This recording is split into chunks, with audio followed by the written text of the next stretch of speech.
میری گزارش یہ ہے کہ ہمیں دیکھنا ہوگا ایلیفینٹ ان دا روم.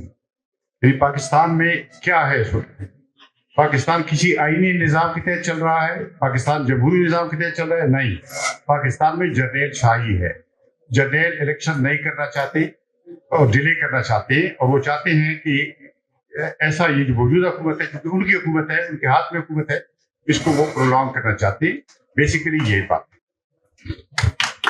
جمعے کا دن تھا اور جمعے کی نماز کے بعد کچھ سینیٹر صاحبان جو ہیں وہ میرے ساتھ گپے لگا رہے تھے، میں ان کے ساتھ گپے لگا رہا تھا. اچانک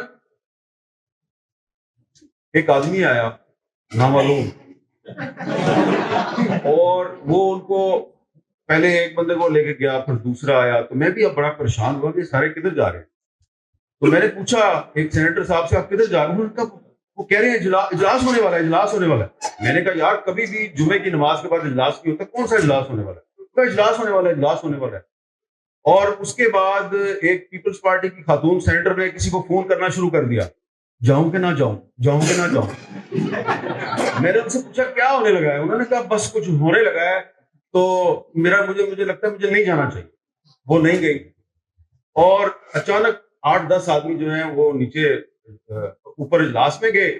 وہاں پہ دلاور خان صاحب جو مسلم لیگ نون کے امیدوار تھے، لیکن جسٹس ثاقب نثار صاحب نے 2018 میں نون لیگ سے جب شیر کا نشان چھین لیا تو وہ آزاد حیثیت میں الیکٹ ہو گئے، اور اب وہ کسی کے ڈسپلن میں نہیں ہے تب سے. تو انہوں نے قرارداد پیش کی کہ 8 فروری کا الیکشن جو ہے وہ امن و امان کی خراب صورتحال کی وجہ سے اس کو ملتوی کر دیا جائے. تو وہاں پہ سولنگی صاحب جو ہیں انہوں نے یہی موقف اختیار کیا جو اس وقت یہ کہہ رہے ہیں. انہوں نے کہا کہ الیکشن جو ہے وہ 8 فروری کو ہی ہونا چاہیے. انہوں نے قرارداد کی حمایت نہیں کی، لیکن ان کا موقف جو ہے وہ اپنی جگہ پہ. لیکن وہ دلاور صاحب جو ہیں وہ نون لیگ کے ووٹوں سے وہ سینیٹر بنے، اور بعد میں جب یوسف رضا گیلانی صاحب نے اپوزیشن لیڈر بننا تھا سینیٹ میں تو وہ گیلانی صاحب کے ساتھ چلے گئے، پھر گیلانی صاحب کو چھوڑ کے پھر واپس آ گئے. آج کل کچھ پتہ نہیں کس کے ساتھ ہیں. اور اس کے علاوہ جو ان کے ساتھ لوگ تھے جنہوں نے الیکشن کو ملتوی کرنے کی قرارداد پاس کی، ان میں سے کسی کا تعلق نہ مسلم لیگ نون سے تھا، نہ پیپلز پارٹی سے تھا، نہ پی ٹی آئی سے تھا. پی ٹی آئی کا ایک وہاں پہ سکھ سینیٹر تھا گردیپ سنگھ، اس نے قرارداد کی مخالفت کی. تو وہ سارے کے سارے جو ہیں اکثریت اس کا تعلق تھا باپ سے. تو باپ چاہتا ہے یا چاہتی ہے کہ الیکشن نہ ہو.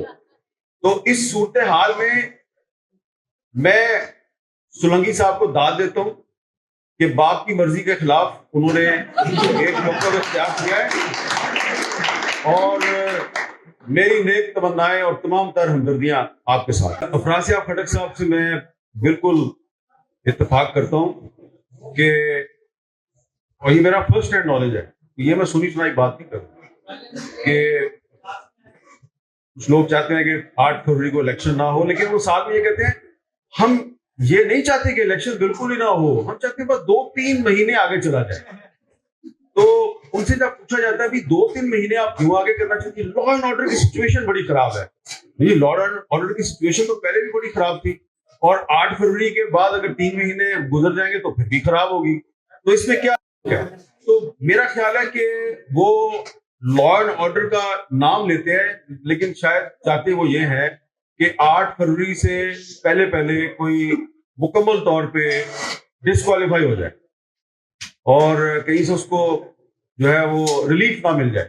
لیکن کل رات کو جو ایک فیصلہ ہوا ہے قاضی صاحب کا، تو اس کے بعد مجھے لگتا ہے کہ میں ابھی واپس اسلام آباد نہیں گیا، میں نے یہیں پہ وہ فیصلہ سنا ہے کہ یہ جو لوگ چاہتے ہیں کہ الیکشن 8 فروری سے تھوڑا آگے چلا جائے، میرا خیال ہے کہ اب وہ اپنے موقعوں پہ خود ہی نظر ثانی کریں گے. اور جیسا کہ سولنگی صاحب کہہ رہے ہیں تو شاید اب الیکشن 8 فروری کو ہو جائے، اس کے ملتوی ہونے کے چانسز کم ہو گئے ہیں کل رات کے بعد سے.